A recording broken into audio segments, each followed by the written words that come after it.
Oh, yeah. The NFL draft and rookies. Hell yeah. Podcast off the rails already. But there is not a chance in hell Justin Fields is finishing in the top 10. There you know what, Mikey? Shut it. He wants Why it. not? You don't want the smoke. He's Calvin Johnson. He's Calvin Oh, Johnson. Good Oh, God. my Yes, God. yes, and yes.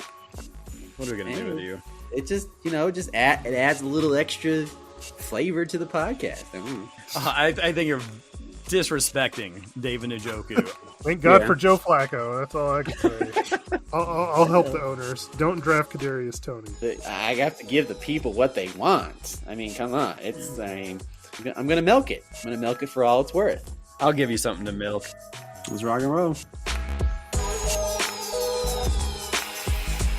All right, it's Thursday, July 18th, and the MHA Podcast is back for its second episode. If you missed it from last week, we did the old faces, old faces in new places. So check that out. If you missed it, Eric Lansing, Mikey Renault, and Todd Diamond ready to go. On today's show, we'll go in depth on the 2024 rookie class. Of course, Todd's favorite episode. Mikey mentioned it before we went on the Toddcast. This is your show, Todd. Absolutely. Welcome to the Toddcast. It's a great time here. It's my one excuse that I get to talk about, college football a little bit. It's great. It's fantastic. It's great. Love it. Love it. Mikey, are you loving it? I apologize to our listeners in advance. You only have to listen to this once a season. I will say this, though. College football is kind of right now if you kind of scroll through, social media and everything, because EA Sports released, finally re-released college football video game because of all the, of all the rights and everything and all the likeness stuff. So, college football is making some noise. So just be aware of that. Just be aware. Yeah, did you go out and get the game, Todd? I still have a PS3, so I gotta get a PS5, and then we'll go. But I'm just saying, college football is everybody's really excited about it. So it just takes time. It just takes time. You gotta let it happen. Just gotta let it flow. PS3 is like 20 years ago. What are we doing? Well, hey, after they got rid of college football, I was like, I don't want to play video games anymore for a little bit. But now, since they brought it back, I might buy a PS5. Okay, get off my shit. God damn. Get off his shit. All It's right. a little testy. I like this. Yeah, for sure. Well, so goodness. Before we get into the rookie madness, let's quickly go over the new MHA rules for this new season. We kind of all voted on it, and everybody replied. And first thing that we're going to do is shrink the benches for a long time, maybe since the beginning. I can't remember exactly when, but for a long time we had 8 bench spots, and some folks, including myself, were thinking maybe we need to reduce that to put more free agents in the pool. And so everybody agreed that 6 would be the number, which in essence puts 24 new players in the free agent pool every week. Todd, how are you feeling about that? It's amazing because at times the waiver wire just looks like a Mad Max wasteland of just I can't think of a word, but it looks bad. It just smells bad, looks bad, and you're trying to go through it. So now this reducing the benches, the waiver wire. It's still. You're not going to find like Christian McCaffrey sitting on, the Christian McCaffrey type players sitting on the waiver wire, but it's going to be a little bit better where the options are, you won't get to be like, ugh, God, I'm going to have to go with this player, but I have no choice. So I like it. Mikey, I don't want to say you were anti, but maybe you were figuring maybe 7 as opposed to 6. I know 5 was in the conversation. You thought that was too much. How are you feeling about 6? And do you feel like it's going to make a difference in the free agent pool? Maybe I just don't mind working hard and doing the necessary research to find that diamond in the rough on a waiver wire, Todd. Okay, I appreciate that one, I but don't want the computer and the AI and everything to do everything for me. I like getting down into the mud and doing it myself. so you like the you like the Mad Max type scenarios in the waiver wire, right? I don't know anything about Mad Max, Todd. I thought we were talking about free agents here. This is a football But show. What are you doing? but never mind. I try to get the analogies and they just blow up my face. You haven't even seen the new Mad Max, have you? Uh, No, you haven't yes, seen I the new have. one yet. You've seen the new one? I think it's on Max. I think. And you saw it? Watch it. Yeah. All right. Well, there you go. So I guess you can talk about it then. So there you go. Yeah, I'm down for it. I'm excited to see what it looks like out there. Obviously, that also shortens our draft. It goes from 17 rounds to 15. I don't know if that makes a huge difference, but It's that'll helpful. it'll get people out of the draft or getting home early, because sometimes those drafts go late. I mean, I like that stuff. That's great, but so we'll see how that changes everything. We'll talk more about it as we go along. Fractional scoring is here for the first time ever in the MHA. We have seen our fair share, of course, ties over the last few years, and some folks want to see less of it. So most everybody voted in favor of fractional scoring. Mikey, I've heard you give the explanation of what that is a few times. If you can give me the quick review, then that'd be awesome, of how fractional scoring works. Well, I mean, in the simplest terms as possible. I mean, it's essentially that you're going to get some sort of a point for every little thing that you do, whether, it's, decimal, whatever, for a yard receiving, everything matters. And I like that, because it's the way that it should be. As I explained to you, if somebody has 129 rush yards, that's better than having 120, and they'll be rewarded slightly for that. Yep. So every little thing matters. So less ties. Let's hope everybody's happy with. Let's see if there's still ties that could take place, but it's definitely a lot less likely. And the last piece of news, in terms of what everybody voted on, is draft day will be Sunday, September 1st. So mark your calendars. We'll give you more information as we get closer, but that will be the draft day. All right. So anything else we want to talk about before we get into rookies, gentlemen? Nope. Ready to get into it, Mikey? I suppose so. I know Todd is. He's Let me ask you this, Mikey. He's chomping at the bit. Yeah, definitely. He's been chomping at the bit for a long time. But even for you, Mikey, you saw some videos on YouTube. You did some research. I mean, I don't want you to give me any names, but were there names out or guys out there that got you excited about any of these rookies? Excited? Sure. I mean, but it's so hard, because like you look at the roles that some of these guys are going to get, and you're like, well, I don't know. Yeah. It's really tough when it comes to rookies. I mean, some guys are going to pop, and everybody's going to be looking for Puka Nacua. Right. You may not find him. Well, we didn't even mention Puka Nacua when we did our rookies episode last year. So I don't know how often that happens, where a guy out of nowhere comes in and does something. We had everybody was high on Bijan Robinson and Jahmyr Gibbs, and they panned out for fantasy owners. But those were guys that were known, right? You talk about Jordan Addison. He got drafted and was great. Zay Flowers was drafted and he was solid. Sam Laporta was the top tight end. So there's rookies out there that makes a difference. Of course, you have the duds. We all talked about Quentin Johnston. You talk about that tight end for Las Vegas, Michael Mayer. How about Jackson Smith and Najigba? Didn't do too much, obviously, with two guys in front of him. But Jalen Hyatt was huge for the Giants in terms of just where he was drafted and the prospect of it.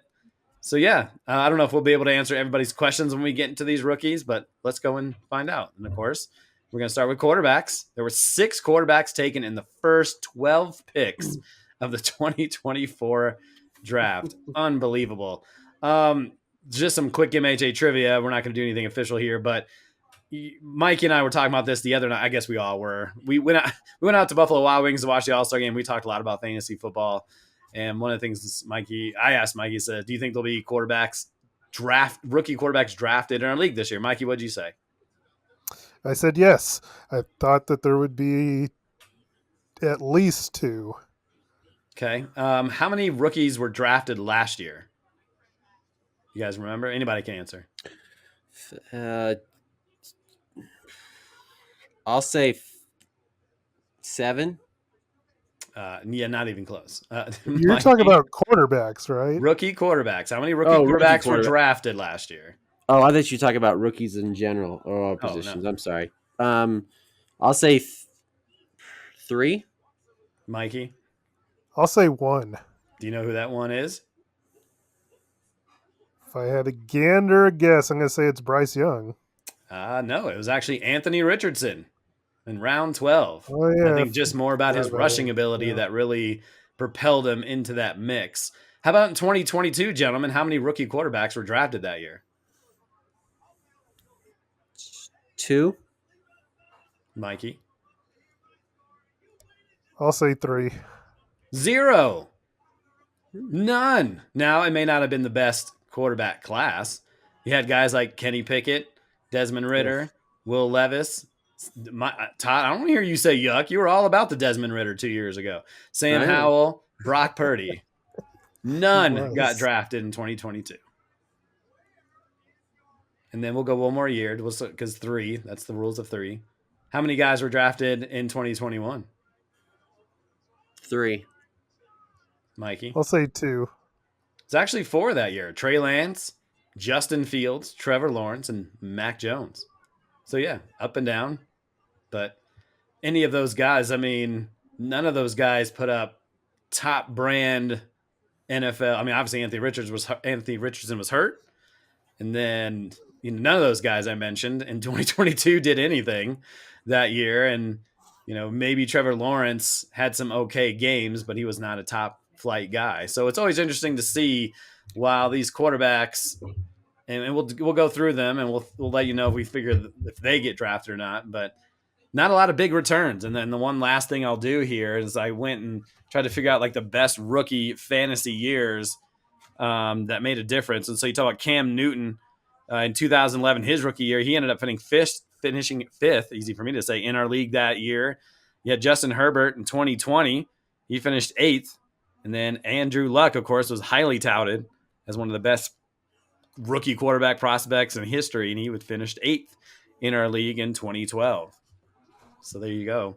Let's get into it. Caleb Williams out of USC, 6'1", 218, first overall player picked out of USC. Of course, 2 years ago, he was the Heisman Trophy winner. Let's start with Todd. Todd, you're the college guy. What did you see out of Caleb Williams, and is he someone that fantasy owners should take a look at when they're thinking about their backup quarterback?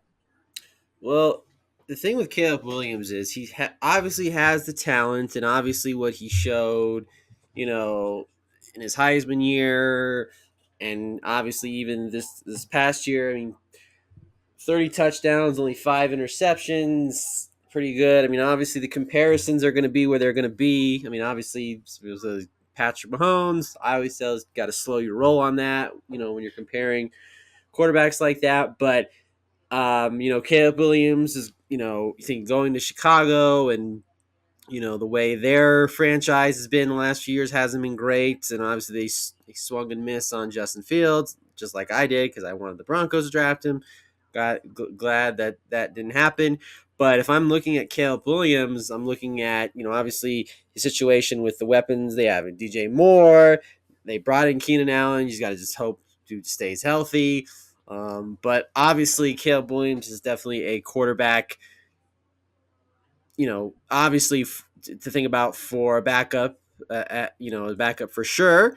But if you are feeling a little froggy, you're thinking, okay, the rest of my team is, I did pretty good drafting, for most of the draft. Why not? Why not take a shot at Caleb Williams? Because because obviously they're gonna have to throw the ball a lot, and Caleb Williams has the ability to rush, so he has the rushing ability there as well. So Caleb Williams definitely one of those quarterbacks that.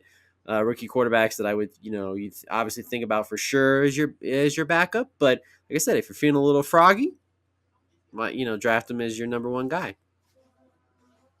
Number one guy. What do you agree with that, Mikey? Is he going to be a guy that's drafted in the top 12 and make a difference for fantasy owners this year based on anything you saw or read or research or whatever? Well, if you're feeling froggy, I mean, Well, Froggy. I mean, I wouldn't think that he would be a top 12 guy. I agree that he's a backup. He's set up for success given the weapons that they've given him. Todd didn't mention they also brought in DeAndre Swift, which should help him as well. What's funny with these rookies is they're going to start. None of them come like right out of the gate. Not even CJ Stroud, like from week one, was just like fantastic. Is there's like that growth period, and so I don't think anybody could go into the draft saying I'm going to take Caleb Williams as my number one guy, because it's going to take him at least a few games, maybe a little bit longer, before like he starts really showing like that he has that type of potential. So backup, yes, because you can kind of keep him on your roster, come mid-season if he's finally starting to show. Then you've got a weapon that second half of the season. I take a look at somebody like last year, and I know he wasn't an actual rookie, but Jordan Love basically was a rookie considering he hadn't played, and that's kind of what he went through. Was he wasn't like great in the first half, but by the time he got into that second half of the season, it's like, okay, now we're cooking. And that's what I can see from Caleb Williams.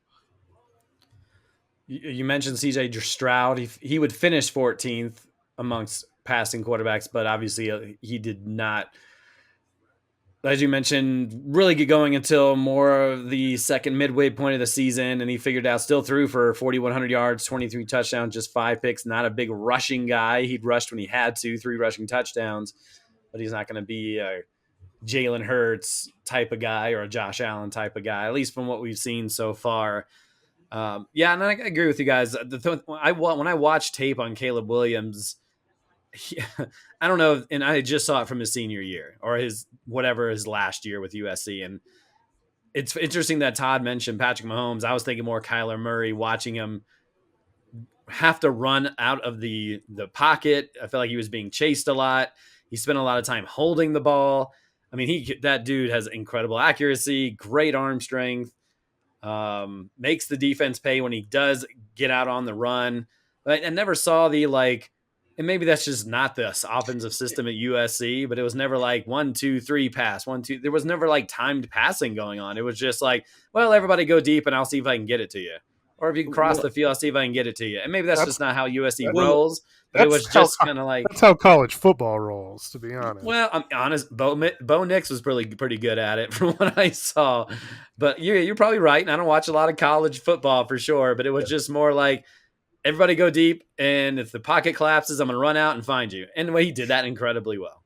But the thing too is, I mean, the year he won the Heisman, he was a little bit more like he didn't hold the ball as much. He was like, yeah, to your point, this year, yes, he did more of just go deep and I'll get it to you and I'll get it to you. So like if you go back in his Heisman year, he didn't hold the ball as much as he did this year and everything like that. So.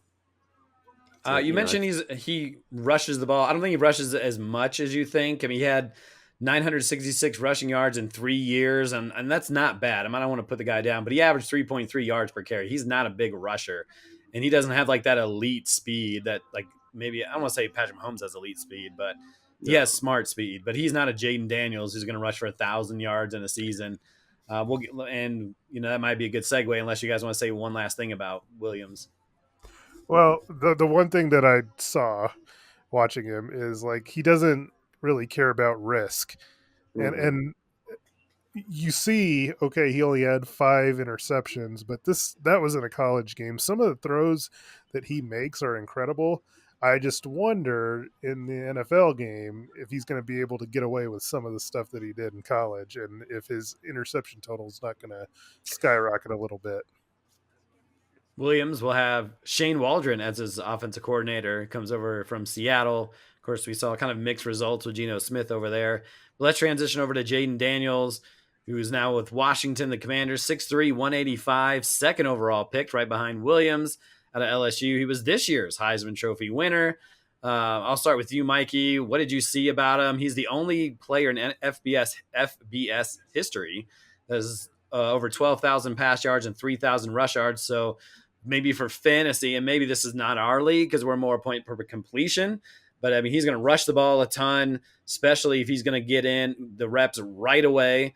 They added some pieces on the offensive line in Washington, but I think there'll be times where he's running for his life. So in the early stages of this season. Yeah, he will be, but gosh, man, watching him, it's like he's like a better version. I know this sounds blasphemous because Lamar Jackson's like a 2-time MVP, like yeah, real I know what you're gonna life say, stuff. yeah. But like he's a better throwing version. He's a better passer. Yeah, he's quick, yeah, like decisive, like when he's making his throws, like he knows what he's supposed to do, when he gets out of that huddle. I really liked what I saw out of him. Now, from a fantasy perspective, it's kind of difficult because the situation he's going to in Washington. I mean, they've got Terry McLaurin. They brought in Austin Eckler. They have a new coach and a new offense going there. I mean, he's going to be starter day one. You don't believe in Marcus Mariota? Get out of here. My belief is he'll be drafted, and he's another guy because of his upside. I think is worth drafting as a flyer on a backup. But like if you're, Anthony I would Richardson. say, yeah. I mean, yeah. But here's what I will say. He should be a backup for you if you have like one of those top quarterbacks. I agree. That makes a great statement. You don't want to be like one of those teams like, okay, I am one of the last people to draft a quarterback and then he's my second quarterback because it's too much risk doing it that way. But yeah, I mean, there's a lot to like about Jaden Daniels and a lot of risk, but I mean, he looks good, and he has a career 66.3 completion percentage, 72.2 as a senior. And this is a guy who can run a lot, had over 1,100 yards, 8.4 yards per carry, 10 touchdowns last year by itself. And with Cliff Kingsbury, we saw what he was able to do with Kyler Murray, who also can run the ball a little bit, and that spread kind of offense. Todd, what do you want to say about Jaden Daniels? Well, I do agree that he's like a better, he is a better little bit of a better passer than Lamar Jackson. And again, I think I'll go out on another limb here. This is going to be another crazy Todd take here, but the speed, I think he has a little bit, just not all of it, but a little bit of Michael Vick of his speed in there. I mean, I know that's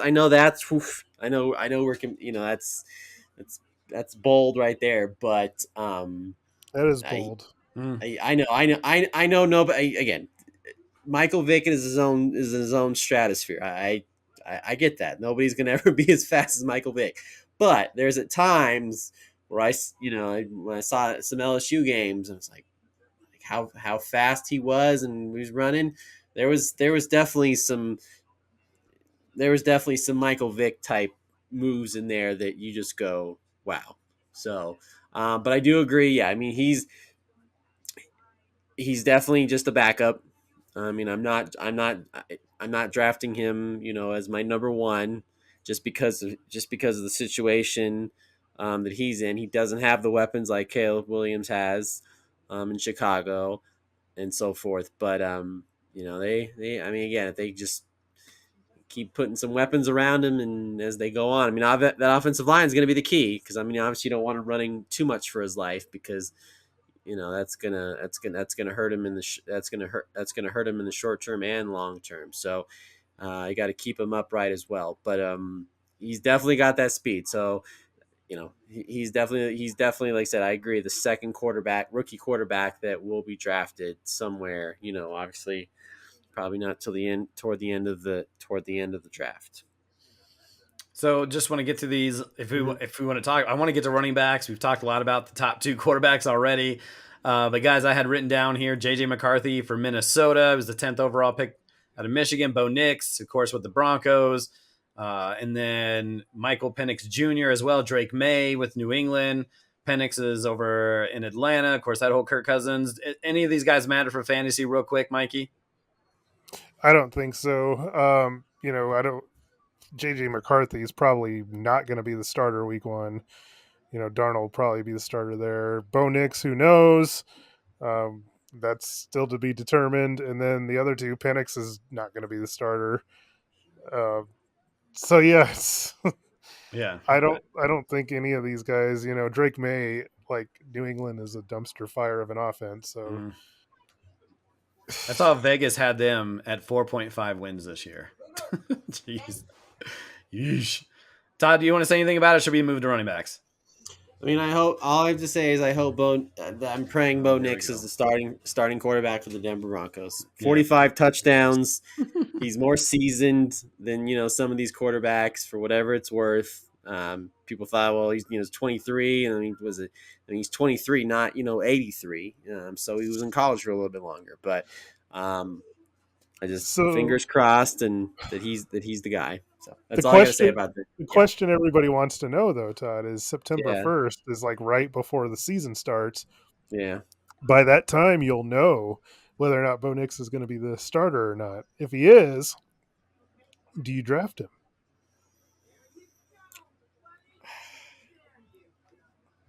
Probably not, but I just want in reality purposes, I want him to be the starting quarterback.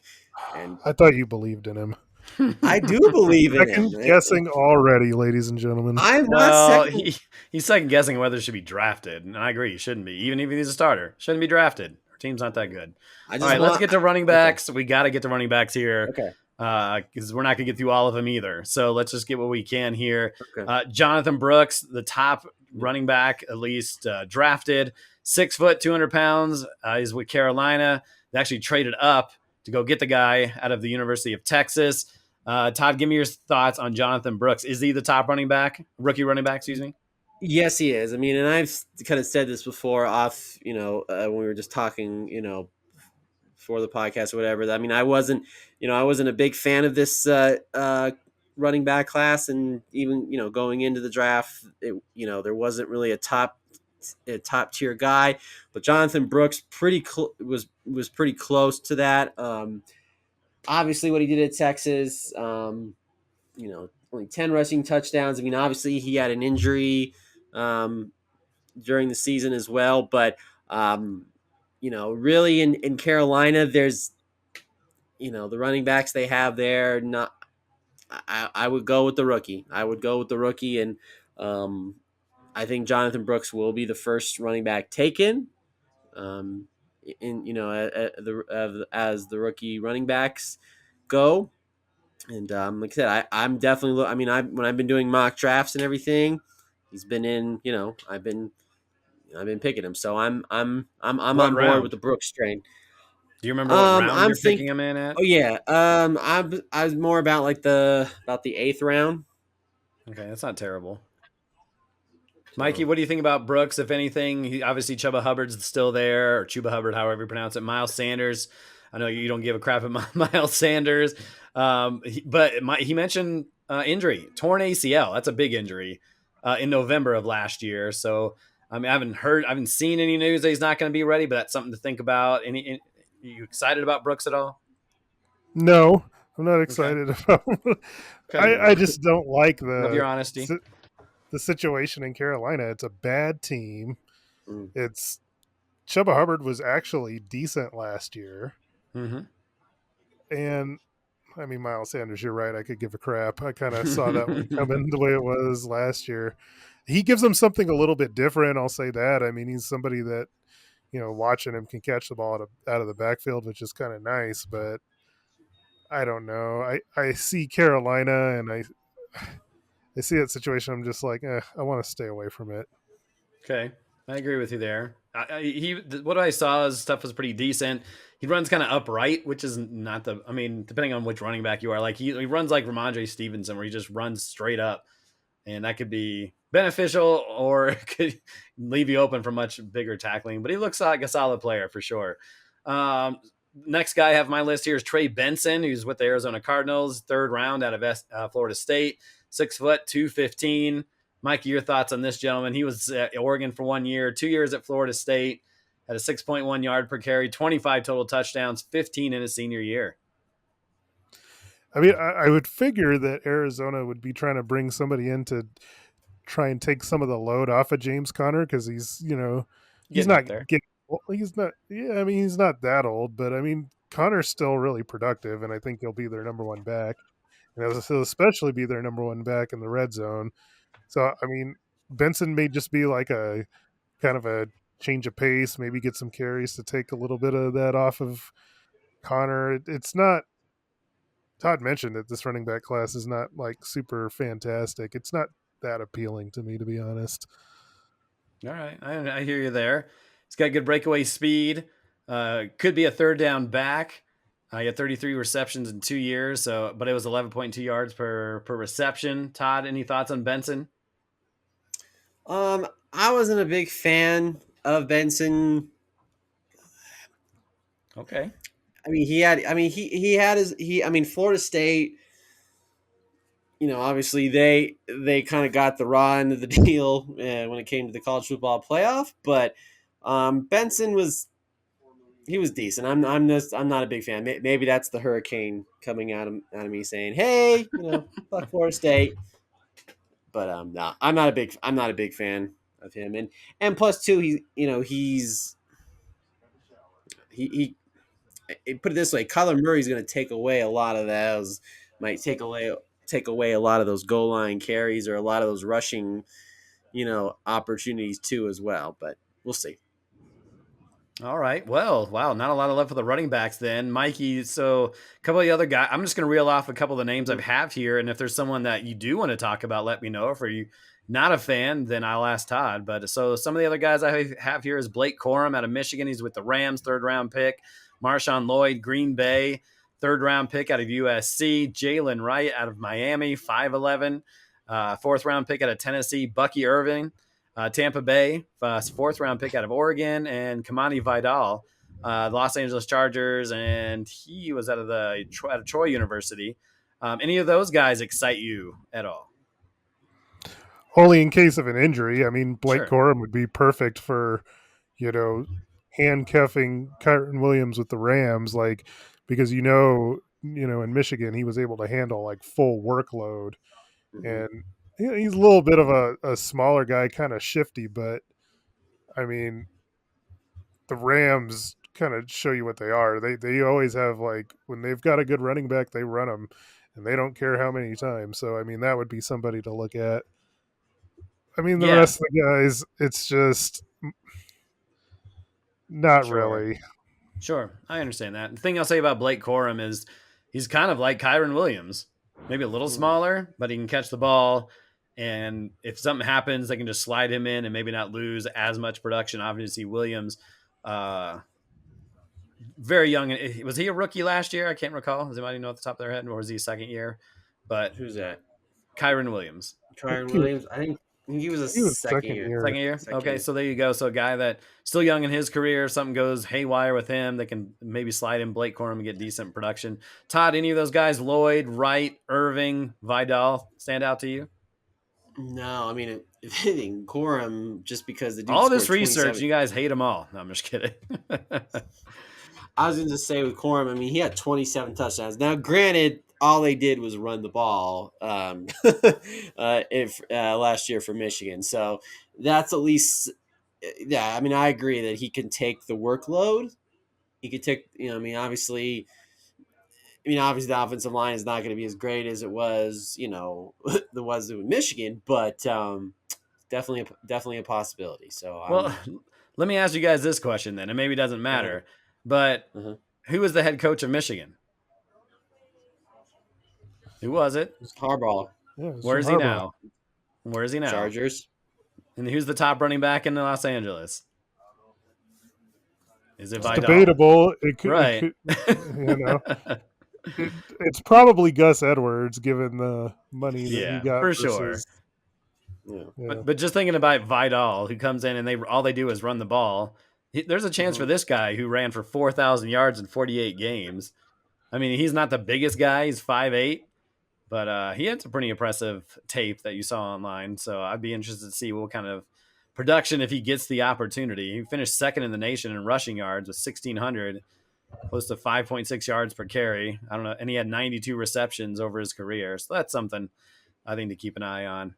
Okay, so let's move on to wide receiver. Let's talk about some. Hopefully, these guys that you want to talk about. 7 wide receivers taken in the first round this year. We're not going to get to. We'll try to get to as much as we can. Where are we at on time? Let's take a look at that real quick. We're at 36 minutes. We're doing okay since the running backs were less than exciting and enthralling to you guys. So let's talk about the top wide receiver pick this year, Marvin Harrison Jr. Yes, the son of Marvin Harrison Sr., who was a Hall of Famer with Indianapolis Colts, 4th player overall picked in the first round out of Ohio State University. I felt like there was talk of him going from the first round, maybe even in his 2022 season. I think he was highly touted for a long time. He joins Kyler Murray in Arizona. His is probably arguably his top target. Todd, give me some of your thoughts here on this gentleman that looks like he has every opportunity to be the number 1 wide receiver and go from there. We'll talk about his draft status in a minute, but tell me what you thought about his college stuff. I mean, Marvin Harrison Jr. just looked like the games that some of the games that I saw. He just looked like he was better than everybody else. I mean, it didn't matter, how tall the quarterback was or whatever the case may be. Marvin Harrison did everything. Marvin Harrison, was on the outside, inside, went across the middle, did everything you wanted in a wide receiver. 14 touchdowns last year for him, 1,200 yards receiving. This was a no-brainer. And let's put it this way: if the Bears traded out of the number 1 pick and some team wanted to come up to get, I wouldn't have been surprised that if Marvin Harrison Jr. would have been the number 1 pick, in the regular draft. And that's, again, we haven't seen that many. We've only really happened once, I think, in NFL history. But for fantasy purposes, Marvin Harrison Jr., is the real deal. This gives Kyler Murray, for the first time in Kyler Murray's career, gives him a legit number 1 playmaker wide receiver. And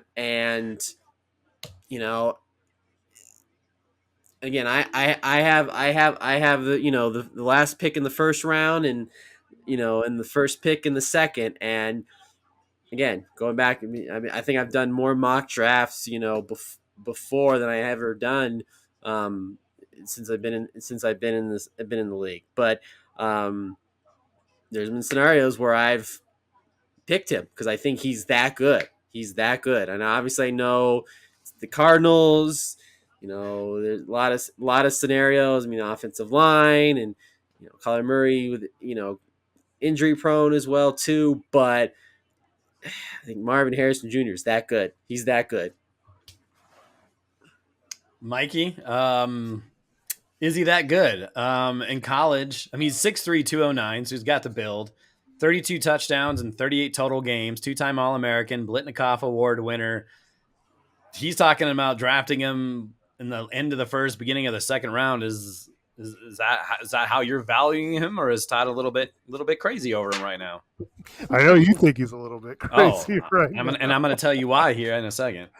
Well, I think what that is it's a little bit of, I don't want to be the guy to miss on it. Like you see his crazy talent. He's so fast. He's so big. Can catch anything. And you're like, man, I got to have that guy. And watching it, it's so amazing watching the quarterbacks for Ohio State making throws that you're like, why is the quarterback throwing this? Like he's like totally blanketed and he's still making these incredible catches. Yeah, I mean he looks the part, 100%. Um, the upside from him, I wouldn't say that I would draft him in the late first round, early second, but if it came down to it, like if I'm looking at like that next range of dudes, that's like I don't know, Michael Pittman Jr., Calvin Ridley types. So that means you're I not going to believe get him. I believe you probably not. I believe there's a higher upside where I would take Harrison over those dudes, but if I was, Well, I don't know. so CBS Sports, I'm just going by their rankings. They have him ranked ninth overall amongst wide receivers. So he's behind guys like Puka Nakua, Garrett Wilson, and AJ Brown. And the guys behind him, Mike Evans, Chris Olave, Drake London, Devontae Adams, Michael Pittman. Do you agree that's kind of where he should go, is in that mix of 9, 10, 11? Or do you like Evans and Pittman and Waddle ahead of Marvin Harrison Jr.? That's tough, man. I mean, and you don't have to answer it now because I didn't ask you guys to do rankings, and we could talk about it when we get to the wide receivers. But yeah, any thoughts on Okay, that? I'll go out with it. Yeah, Waddle's my guy. You guys know that. I've had him both years that he's had it. Yeah, I would take Marvin Harrison over Jalen Waddle. Ah, I Okay. like it. I like it. Good. Let me give you some stats here. Okay. So the last time a wide receiver was taken fourth or higher was back in 2011. AJ Green, he was drafted exactly fourth overall, put up 65 receptions, 1,057 yards, 7 touchdowns in his first year. Is that worth top 10 wide receiver? 65 receptions, 1,000 yards, 7 touchdowns. How about Calvin Johnson, who was second overall? 48 receptions, 756 yards, and 4 touchdowns. Braylon Edwards, third overall, 32 receptions, 512 yards, 3 touchdowns. Larry Fitzgerald, third to Arizona, 58 receptions, 780 yards, and 8 touchdowns. I'm not saying Marvin Harrison's not going to put up great numbers, but now, goodness gracious. I mean, you're talking about a second-round pick, and if you fail to hit on what you expect out of your second-round pick, you are kicking yourself in the rear. Now, let's be fair about this. Because all those guys that you mentioned are like dudes that were drafted like mid 2000s, where we're not in the pass happy NFL that we are now. Mm-hmm. Well, but those were, if you're, I'm talking, but it wasn't like I picked the mid 2000s. I picked wide receivers that were drafted fourth or higher. I get it's total coincidence, but I'm just saying that would be my plain devil's advocate. That would be my argument on this. I think you've seen, as we've gotten into more of a, pass happy centric league, you've seen the higher type rookie seasons of like a Justin Jefferson and a Jamar Chase. And so I think the odds of Harrison having that type of season are a lot higher. Yeah, and that's a good point. And those guys were drafted. Jamar Chase was a 7th round pick, so it's easy to make that leap, that risk to take a guy. Mm-hmm. But Kyler Murray, he's been dealing with injuries. Arizona, I wouldn't call them a good team. They're still, they have new management and offensive coordinators, and they're trying to figure their stuff out. I mean, they're picked to finish 4th in the West. How much stats are they really going to put up? I don't know. Is there enough volume? Is there enough talent to make it worth a 2nd round pick? I don't know. But I think what Arizona's going to try to do is, and within within reason, I think they're going to try to, in some cases, in some games, we'll see them force feeding the ball to Marvin Harrison Jr. any way possible. So I think you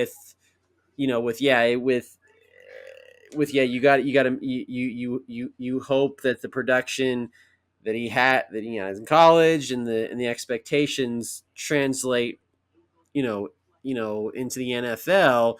And if that means they have to find ways to do that, I mean, again, I said that with Jerry Jeudy. I'm not going to mention that anymore, but you got to find ways to do that. And I think if Marvin Harrison's shown, that he can, you can put him in different positions on the field and find ways to get him the football. That's the whole thing. I think with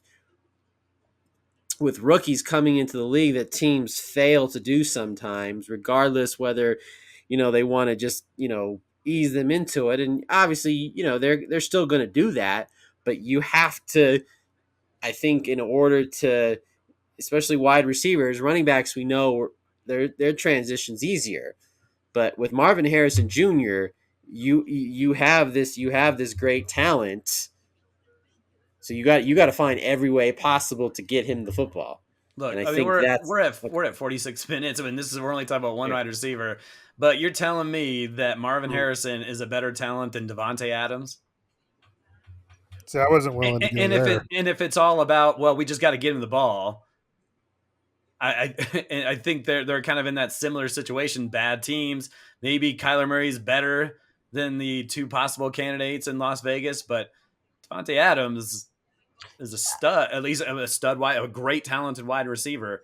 But maybe we'll talk more about it. We really got to get going the rest of this. Malik Neighbors, 6th overall pick, second wide receiver picked, obviously, New York Giants, getting him this guy out of LSU, 6 foot, 200 pounds.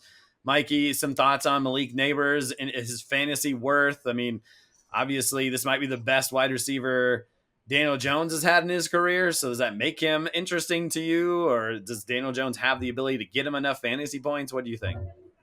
That's what I worry about. I mean, gosh, it's a situation where this is where you wanted to talk about, like, force feed him the ball. Like, they lost their top offensive player in Saquon Barkley. They're going to need any kind of weapon on that offense to try and help them do anything. That Giants offense is not good. I would worry about that with his production. I worry about Daniel Jones staying healthy, and then them having Drew Lock over there now coming in. I mean, for sure, watching him, he's a big wide receiver, like, physical freak. Should be pretty good, but I totally worry about the situation that he's in. I think we'll see. Maybe just being positive. Obviously, watching Hard Knocks, the offensive line, they spent a lot of money on the offensive line. So you hope that it gives Daniel Jones an opportunity to find Neighbors. You're absolutely right. They got rid of Barkley. Neighbors is the guy to come in and try to do it. Todd, Rome Odunze, 9th overall pick by the Chicago Bears out of University of Washington, 6'3", 212. He led college football, at least FBS, with 1,640 receiving yards, All-American, finalist for Blitnikoff Award. Some of your thoughts on this gentleman who was a high school sprinter? Obviously, like I say, he's more out between Neighbors and Harrison. Dunze is more.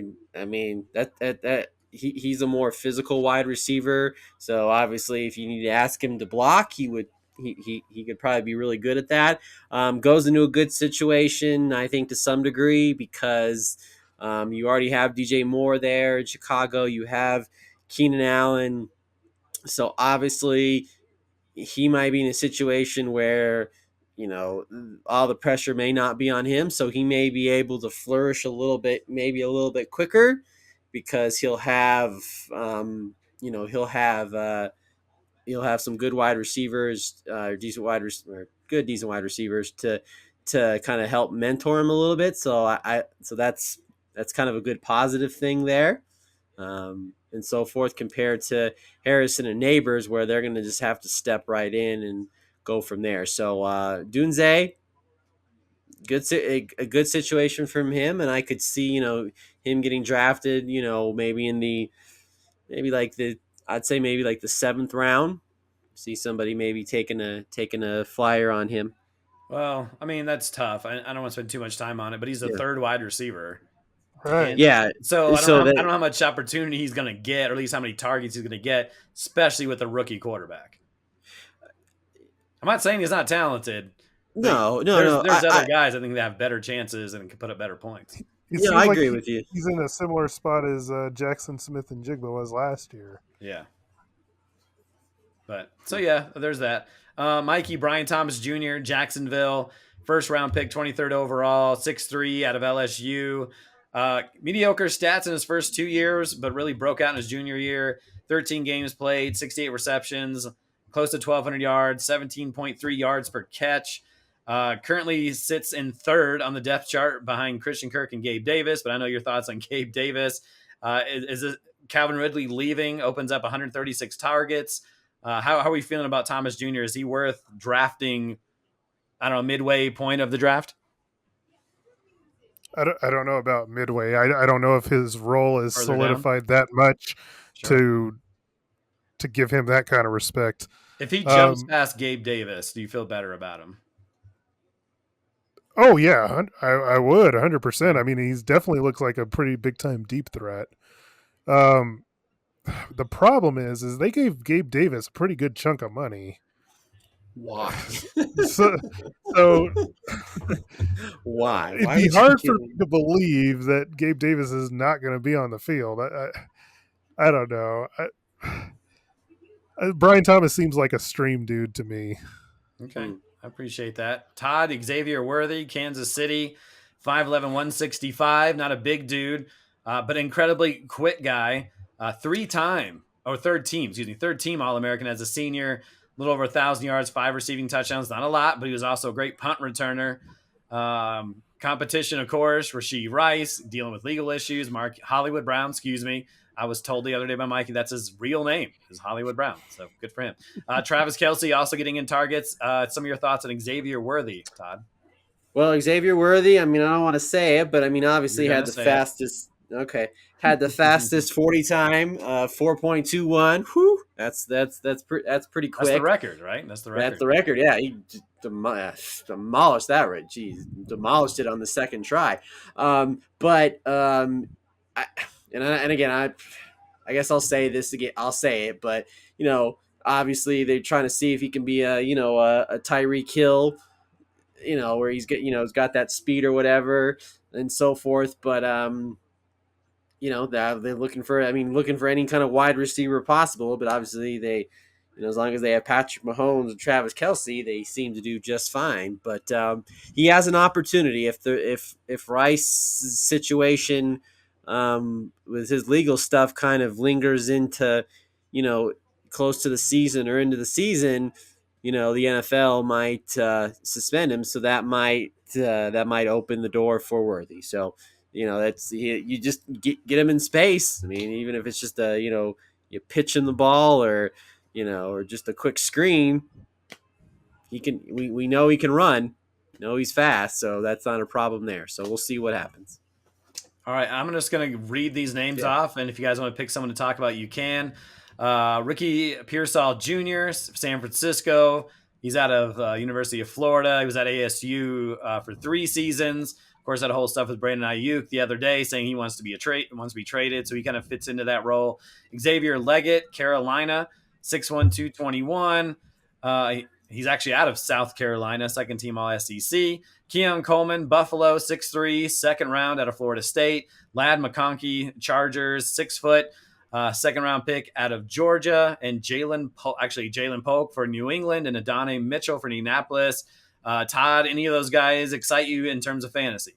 McConkey has kind of a little bit of I guess you say Wes Welker, Brandon Stokely, kind of runs in the slot a little bit, can get those tough yards for you, on third down to get you over the line.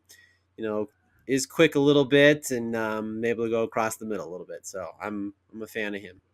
What I'll say about that is the Chargers lead the NFL in targets lost from last season, something like 350. Of course, with Allen, Mike Williams, and Austin Eckler gone, that leaves a lot of targets, and he could definitely roll in there and get some looks and maybe get some confidence going forward. Mikey, out of these guys, anybody fantasy worthy? I had two guys that I liked out of these guys. Love it. Let me Uh, hear it.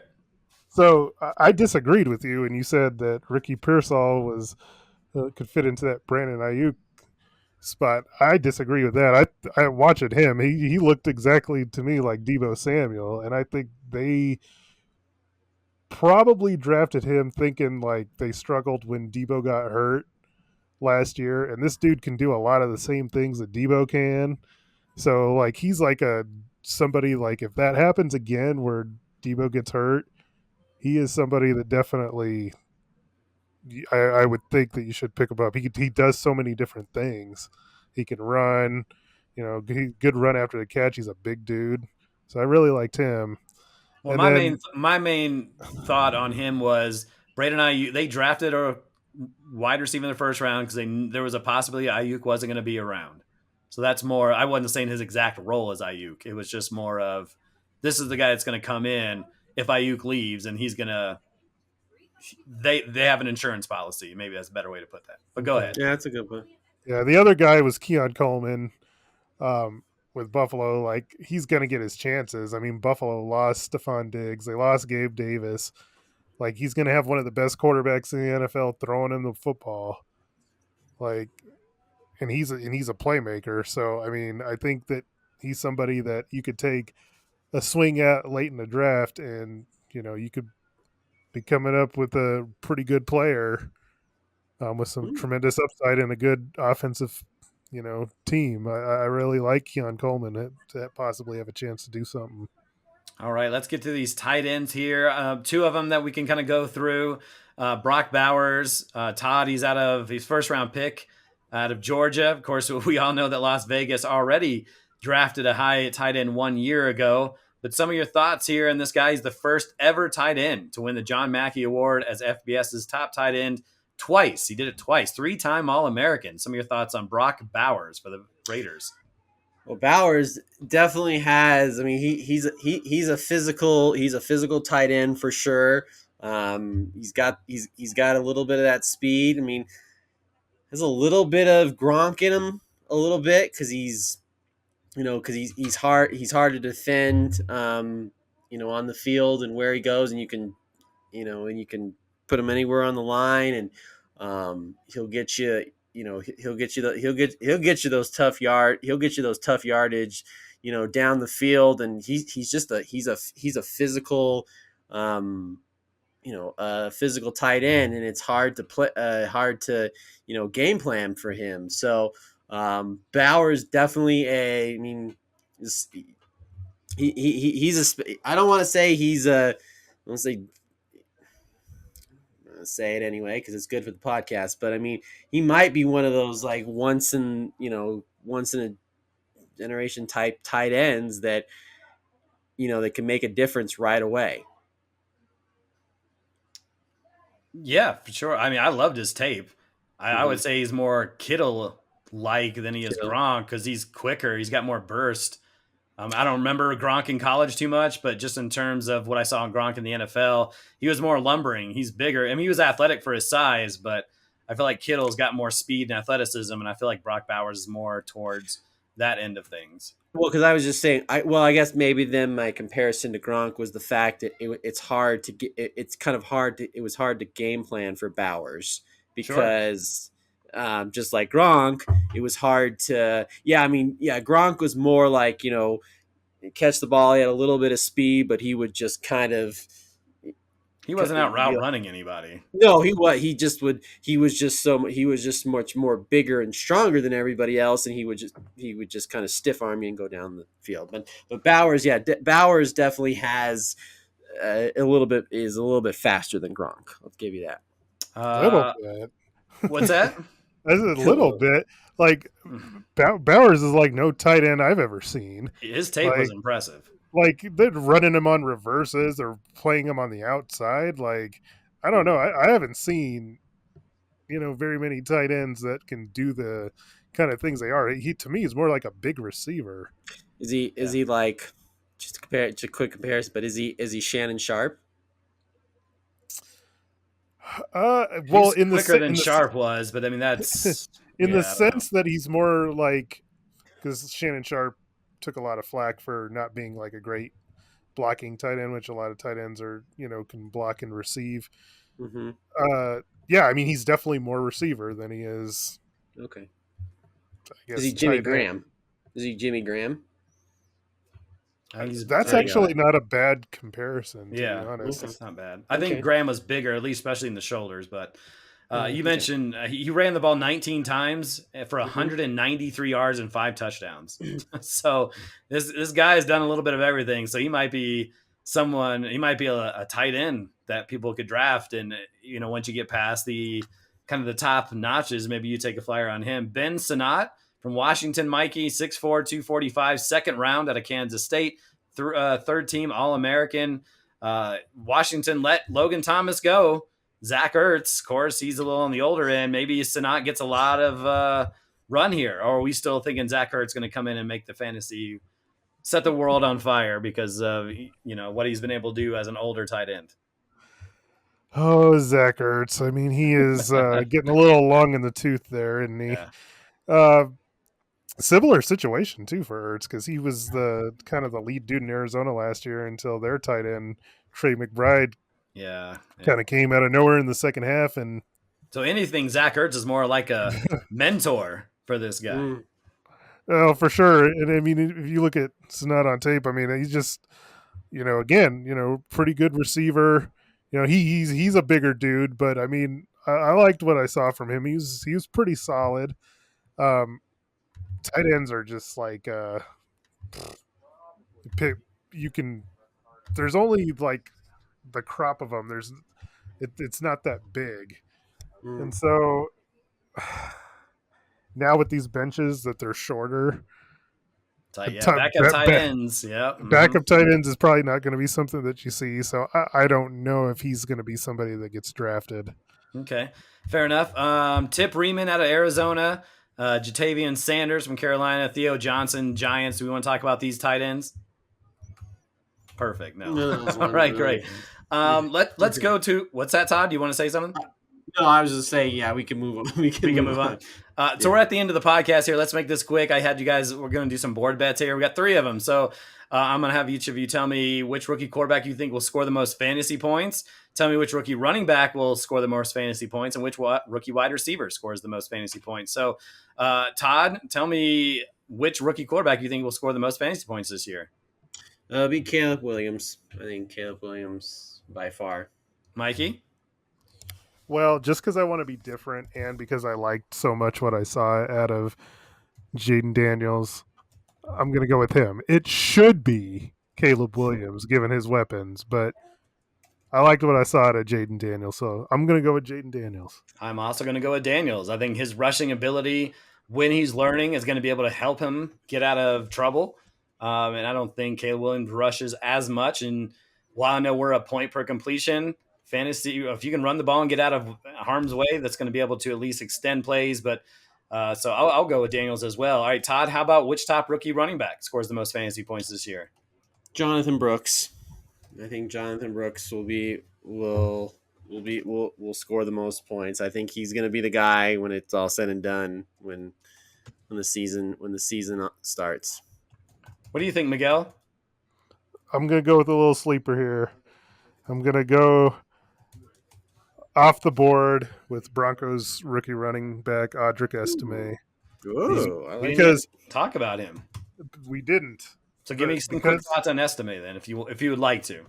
Well, I mean, he's built like a Mack truck, and I feel like he's going to be we'll see how it happens in training camp, but like he's built for running at the goal line. And so if this is a Bronco team that needs to score their touchdowns with running the football, I'll take my chances with it being Audric Estime. All right. Cool. I'm going to go with Brooks just because of you talk about opportunity. I think he's got the most opportunity out of all of the rookie running backs we talked about. All right, Todd, which rookie wide receiver? Well, and I was just thinking too, I did not mention Troy Franklin and the wide, but you know what? I'll you know what? I'll mention him when we do the wide receiver podcast. So I'll save that one for that. Love it. But the rookie wide receiver, I think by far it's going to be Marvin Harrison Jr. I think he's that special. What do you think, Miguel? I'll agree. It should be, and it will be Marvin Harrison Jr. Yeah, I wanted to go different, but I couldn't find a logical reason that made the most sense. I love Udunze. His tape was incredible, but he's just not going to get the opportunities. And Neighbors I also like, but with Daniel Jones in the offense, it's going to be very difficult. So I'm going to pick Harrison as well. Okay, gentlemen. Todd, what do we have going on next week? All right, we talking some single collar. I can't say it right. We're going to talk some QBs next week. There you go. Yeah, I was trying to say it a different word for quarterbacks, but we're gonna talk some QBs, and is it gonna be Patrick Mahomes? Is it gonna be Joe Burrow? Who knows? Yeah, I feel like that's gonna be the question next week. Obviously we always ask who we think is gonna be number one. Mm-hmm. A little volatile, I think, this year. So I'm excited to see how that goes. We're well over an hour. So for those who held on with us for the full hour and 7 minutes, thanks for sticking around. Rookies, always a lot going on. I feel like we got through a lot of them today. So big shout out to Todd, the defending champ, Mikey, Renault, myself, Eric Lansing. We'll see you next time on the MHA Podcast.